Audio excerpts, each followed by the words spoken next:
की शिनाख्त सीसीटीवी कैमरों की फुटेज की मदद से की गई है।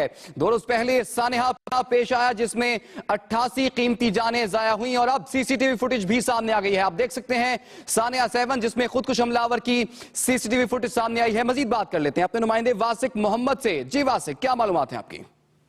अब से कुछ देर के बाद आईजी सिंह जो है प्रेस कॉन्फ्रेंस करेंगे। उससे पहले जो है ये सिंध पुलिस ने एक तो सीसी फुटेज जारी करी है जिसमें देखा जा सकता है कि जो जुमेरात को खुद से धमाका हुआ था 7 के अंदर, उसमें 18 अफराद शहीद हुए थे। उनकी जो है वो दिखाया गया है कि हमला आवर कितना चलता हुआ रहा है और उसने आगे कितना धमाका करा। तो ये एक बड़ा मेजर ब्रेक हुआ सिंध पुलिस के लिए कि चंद दिनों के अंदर, बल्कि 3 दिन के अंदर जो है बड़ा ब्रेक हुआ, जिसके अंदर ये मुल्जिमान तक पहुंच चुके हैं, उनको सरोकार तक पहुंच चुके हैं और उनको बाकायदा उन्हें घेरा तंग कर दिया। उनके दीगर मुल्जिमान की गिरफ्तारी के लिए पुलिस और रेंजर्स के छापे जारी हैं। इस पर जो है आईजी सिंह ने अपने आईजी हाउस में जो है एक अहम प्रेस कॉन्फ्रेंस तरफ की जिसके अंदर सिंध पुलिस के तमाम अफसरान होंगे, वो इस चीज को बताएंगे कि ये ब्रेक थ्रू हुआ किस तरह से। जी अच्छा वासिक, ये बताइएगा जो फुटेज हम देख रहे हैं, जो तस्वीर इस वक्त हम देख रहे हैं, इसमें एक नौजवान लड़का है, ये है वो खुदकुश हमलावर? जी हाँ, ये जो सीसी फुटेज जारी की गई है यही वो नौजवान है जो चलता हुआ आ रहा है और ये बाकायदा पुलिस वालों के दरमियान से इसकी पहले भी एक फुटेज है जिसमें देखा जाता है ये बाकायदा पुलिस एहलकारों के दरमियान से जो वहाँ पे सिक्योरिटी भी तैनात है उनके दरमियान चलता हुआ ये अंदर आया। लास्ट गोल्डन गेट से अंदर आया। अंदर आने के बाद जब उसने देखा जहाँ पे धमाल हुआ तो वहाँ पे अपने आप को धमाके से उड़ा लिया। अभी ये पूरी फुटेज मुकम्मल नहीं है, इसके अभी बहुत सारे क्लिप और भी बाकी हैं जो आईजी सिंह जो है अपनी प्रेस कॉन्फ्रेंस में दिखाएंगे कि किस तरह हमलावर को हम लोगों ने इसकी शिनाख्त की गई है और इसके जो सलोतकारों को और इसके साथियों को जो पकड़ा है। जी तो वासिक, इस फुटेज की मदद से हमलावर की तो शिनाख्त जैसा कि आईजी सिंध का कहना है कि हो चुकी है, क्या इसके साथ कुछ और लोग भी थे, क्या कोई सहूलतकार भी था? इस हवाले से कोई मालूमात सामने आई अब तक?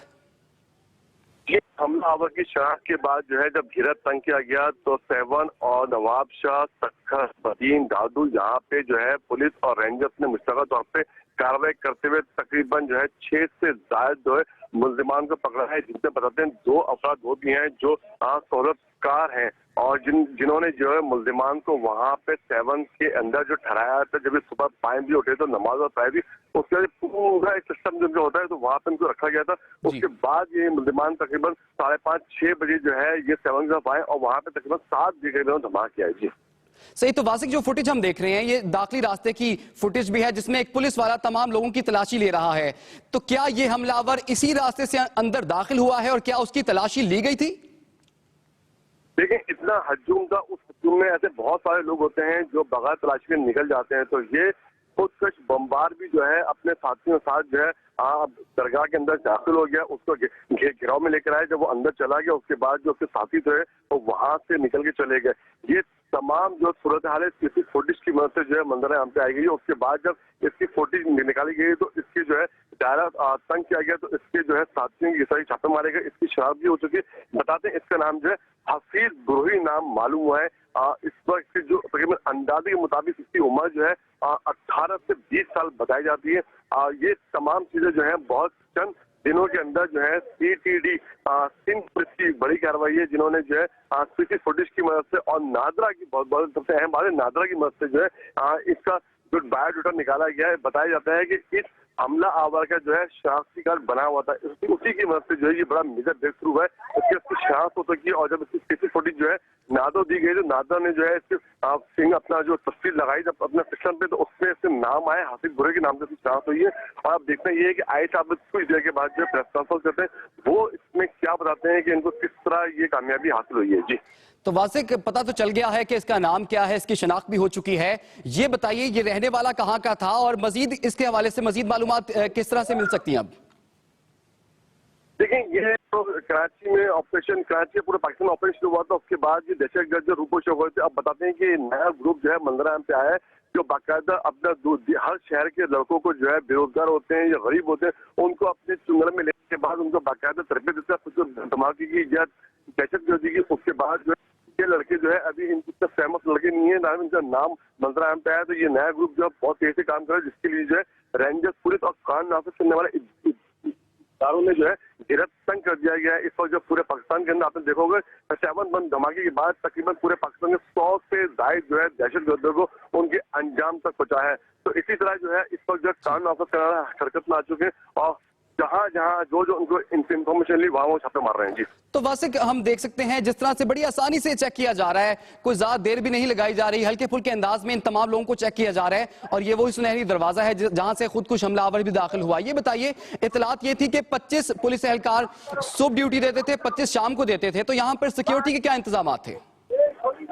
देखिए, सिक्योरिटी के इंतजाम तो ना होने के बराबर थे। जो इमाम बाग अपना जो ये मदार था, यहाँ पे जो सिक्योरिटी के इंतजाम ना होने के बराबर थे। जिस तरह यहाँ पे सिक्योरिटी बताते हैं, एक शिफ्ट में 8 जो थे वो जवान तैनात होते थे और टोटल तकरीबन 16 यहाँ पे एहलकार वो अफसरान वहाँ तैनात होते थे। तो बहुत सारे अफसरान एहलकार बताते हैं कि ये ड्यूटी पे नहीं थे, वो गायब थे और ये बड़ी गफलत थी। और इसकी वजह से जो है 7 धमाके के बाद जो है दिन भर बल्कि मुल्क भर में जो है जितने भी मदार हैं वहां पर सिक्योरिटी हाई अलर्ट कर दी गई है। सही, बिल्कुल वासिक, हम ये फुटेज भी देख सकते हैं। इस वक्त हमें ज्वाइन किया है ब्यूरो चीफ कराची सैयद फैसल हुसैन ने। फैसल साहब, आपने भी ये फुटेज देखी है, लेकिन बड़ी बच के वो जो हमलावर है वो निकल गया, लेकिन पुलिस वाले ने उसे चेक नहीं किया। ये सिक्योरिटी के इंतजाम थे? इस बेचारे एक मासूम पुलिस वाले पे तो सारा मलबा नहीं गिराया जा सकता। तो ये बुनियादी जिम्मेदारी तो उस इलाके के जो पुलिस का सरबराह था उसकी थी। उसने वहाँ कितने पुलिस एहलकारों की तैनाती करी। इस इलाके के लोगों के मुताबिक कि 7 शरीफ के मौजूदीन ने या मज़ार के मुतल्लिका अफराद ने कई दफ़ा जाके जो डिस्ट्रिक्ट पुलिस ऑफिसर है उनसे मुलाकात करी और उनको बताया कि हमें बराह रास्त जो है खतूत के जरिए जो है धमकी दी जा रही है धमाके की। लेकिन उसके बावजूद जो है वो इलाका पुलिस के सरबराह जो है मुतारिक नहीं हुए। उन्होंने इस मामले को संजीदगी से नहीं लिया। इलाका पुलिस के जो डिस्ट्रिक्ट पुलिस ऑफिसर है इस इलाके के, उनके बारे में कहा जाता है कि वो इंतहाई बासर तरीन आदमी है। 8 साल से वो इस पोस्ट पर तैनात है। कोई भी आदमी सतह से उनका ट्रांसफर नहीं कराया जा सकता। जो अपना सिंध का शाही खानदान है उससे उनके करीबी ताल्लुकात बताए जाते हैं, जिसकी वजह से इलाके में जो है जो उनकी मुकम्मल तौर पे जो है वो उनका कंट्रोल है। उस इलाके में उनकी मर्जी के बगैर जो है वो पत्ता भी नहीं हिलता। जी तो फैसल, 50 पुलिस एहलकारों की यहाँ पर ड्यूटी थी, 25 सुबह ड्यूटी करते थे, 25 शाम को करते थे और यहाँ पर कोई खास इंतजामात भी हम अगर फुटेज भी देखें तो इतने नजर नहीं आ रहे। इसकी क्या वजह है? ना वॉक थ्रू गेट है, ना सही तरीके से इस बंदे को चेक किया जा रहा है। इतना बड़ा सानेहा हो जाना, 88 कीमती जानें जाया हो गई हैं, 300 से ज्यादा लोग जख्मी हुए हैं, आखिर कोई तो उसकी जिम्मेदारी लेना। ये इस फुटेज ने तो ये साबित कर दिया है कि ये जो सानिया हुआ है ये जिम्मेदारान की मुकम्मल तौर पे जो गफलत का और कोताही का नतीजा है कि उधर किसी किस्म की जो है वो तलाशी नहीं दी जा रही। देखिए, अगर तलाशी ली भी जाती है तो जिस जगह पे तलाशी ली जा रही है उधर भी आवाम का जम्मे गफीर है। ये उस जगह पे भी फट सकता था। जो तलाशी लेने का जो दुनिया में साइंटिफिक तरीके हैं वो तरीकों से अभी हम बहुत दूर है। अगर इस जगह जिधर एक पुलिस एहलकार है अगर इसका हाथ वहाँ पड़ जाता और इधर भी फट जाता तो उतना ही नुकसान होता जितना धमाल के मुकाम पर हुआ है। जी, लेकिन फैसल, अब से कुछ देर पहले वज़ीर आला सिंध सैयद मुराद अली शाह दरगाह पहुंचे, फातह खानी भी की, मीडिया से बात भी की और इस बात का इकरार भी किया कि सिक्योरिटी मुनासिब नहीं थी। और साथ ही साथ उनका ये भी कहना था कि अगर पहले सख्ती कर दी जाती तो ये शिकायत, ये बात सुनने को मिलती कि हमें शहनशाह से दूर किया जा रहा है। ये मंतक पेश की उन्होंने। ये अभी तो कोई भी मंतक पेश कर सकते हैं। हम सबने तो उनकी मंतकों को ही सुनना है, सुनते हुए आ रहे हैं 8 साल से। पीएस पार्टी की मंतकों को मुस्तकबिल में भी नहीं की मंतकों को सुनना है, क्योंकि चीजों को तो बेहतर होना नहीं है। इस वाक़े के बाद भी जो है हुकूमत ने तो फिर भी होश के नाखून नहीं लिए। हुकूमत की तो संजीदगी का और इस वाक़े के बाद उनकी ज़हनी सतह का अंदाजा ये लगा ले। आज तक भी जो है उस इनके लोग, सूबे के लोग जो है इस बात का अंदाजा कर रहे हैं। जो इतने 80 लोग बने हैं, किसी एक के जनाजे में हमें हुकूमत का कोई एक फर्द नजर नहीं आता उन्होंने शिरकत की हो। तो आवाम से मोहब्बत का और इस सारे मामलात में इनकी दिलचस्पी का तो आलम तो ये है कि उन्होंने किसी के जनाजे में भी जाने की जो है वो जहमत गवारा नहीं की है। अभी बाकी आप सूरत हाल का खुद ही अंदाजा कर सकते हैं हुकूमत की संजीदगी क्या होगी। जहाँ तक ये पुलिस सारे मामले का ताल्लुक है, अब एक पुलिस वाले पे जो है सारा मलबा गिरा देना ये मुनासिब नहीं होगा। तो मुतल्लिका अफराद के खिलाफ कार्रवाई करनी चाहिए। हुकूमत संजीदा होती तो इलाके पुलिस के जो आला अफसरान है उनके खिलाफ कार्रवाई करती, उसकी कार्रवाई सामने न आने का मकसद वाज़ेह हो चुका है कि अभी भी वो आला अफसरान को बचाने में लगी हुई है। लेकिन फैसल इतलात ये है कि आईजी सिंध अब से कुछ ही देर बाद प्रेस कॉन्फ्रेंस करेंगे। सूरत हाल तो हमारे सामने है, लेकिन जो असल मसला है वो कार्रवाई का। आपने बिल्कुल दुरुस्त कहा कि अब कार्रवाई किसके खिलाफ होगी। खुदकुश हमलावर आया और आसानी से उसने 88 कीमती जानें ले ली, और इस हवाले से पुलिस की नाअहली तो मौजूद है ही। आईजी पुलिस सिंध जो है वो किस सिलसिले में अब प्रेस कॉन्फ्रेंस करने जा रहे हैं और कौन जिम्मेदारी लेगा इसकी? अब देखिए, आईजी सिंध बहरहाल एक ईमानदार अफसर है, एक फर्शनास अफसर है। आईजी सिंध को 20-25 साल से जो इनका जो सिंध में पुलिस का कैरियर है, उस कैरियर में उन पर किसी किस्म का कोई इल्जाम नहीं है।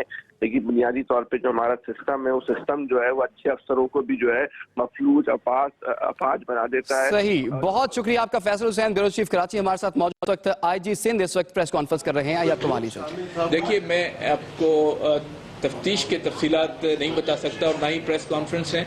मैं तो आपसे सिर्फ ये वीडियो फुटेज शेयर करने आया था, और इसका मकसद ये है कि पूरी कौम उनकी मज़ीद आइडेंटिफिकेशन में और प्रेस में आने का मकसद यही है कि उस फुटेज के ज़रिए पुलिस को और तफ्तीशी इदारों को जितनी मैक्सिमम मदद मिल सके मीडिया के ज़रिए, सोशल मीडिया के ज़रिए, वो आप ज़रूर करें हमारी। देखिए, बाय नेम उसकी शनाख्त नहीं हुई है। मैं ये आप अगर वीडियो देखेंगे तो आपको अंदाज़ा हो जाएगा। उसको मुख्तलिफ एंगल से, मुख्तलिफ डायरेक्शन से हमने देखा है, और अपना हमारा 99% यही है कंक्लूजन कि he is the potential suicide. उसका नाम मंजराम पे नहीं आया, बल्कि शाम दिन हुई। नाम मंजराम पे नहीं आया, बल्कि शाम दिन हुई। ये जो बम्बा आगे देखा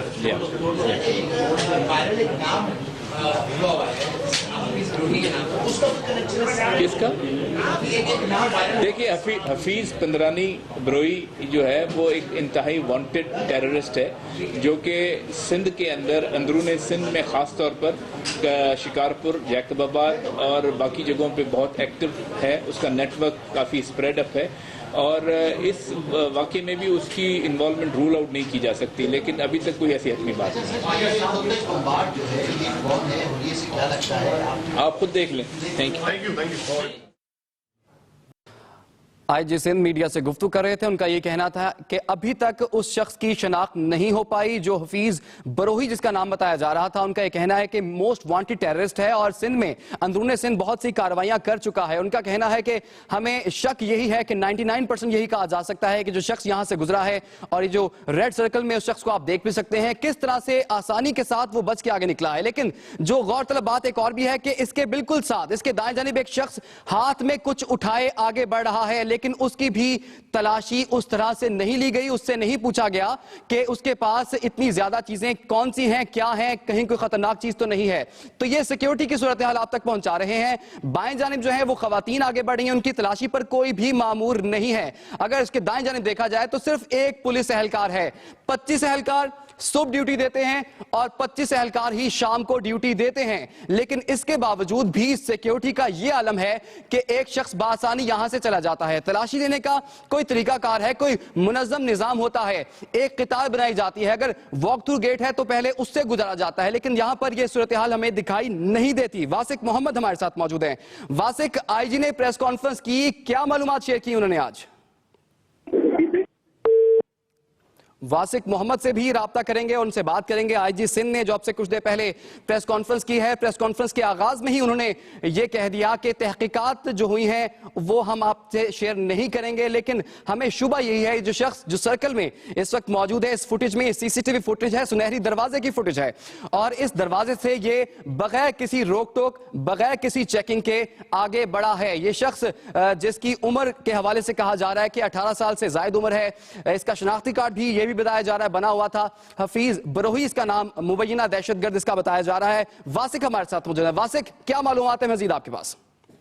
आईजी सिंह एडी ख्वाजा ने मुख्तसर प्रेस कॉन्फ्रेंस में बताया कि उत्कर्ष बम्बार की शनाख्त हो गई है, पर इसका नाम हमें नहीं मालूम हो सका। हमने जो है 3 क्लिप मीडिया को जारी किए, उसमें देखा जा सकता था कि हमला हुआ, ये खड़ा हुआ और मुंह में कपड़ा दबाया हुआ था। जब उसको मौका मिला तो ये पुलिस वाले से कतराता हुआ जो है मदार के अंदर दाखिल हो गया। उन्होंने कहा हफीज बुरोही तो वो शख्स है जो पाकिस्तान, कराची समेत सिंध और पाकिस्तान को जो है वांटेड है, ये हफीज बुरोही नहीं है। जिन्होंने इस बात को रद्द कर दिया। खुद के बम्बार की जो है शनाख्त हो गई है, पर उसका हम नाम नहीं बता सकते, ना ही बता सकते कि इनमें सहूलतकार हमने कितने पकड़े और ये ग्रुप कौन सा है। बोला क्योंकि तफ्तीश में हमें बहुत ज्यादा, अगर हमने ये बात मीडिया को शेयर करी तो हमारी तफ्तीश आगे नहीं बढ़ पाएगी। पर ये जरूर है कि हमें एक बहुत बड़ा ब्रेक थ्रू हुआ है, हमें इसकी जांच हो चुकी है। बहुत मुख्तसर सी प्रेस कॉन्फ्रेंस की हंगामी बुनियाद है। उनका कहना था कि ये प्रेस कॉन्फ्रेंस करने की वजह ये जो हमने जो क्लिप जारी करे इन पुलिस ने से बताना यही है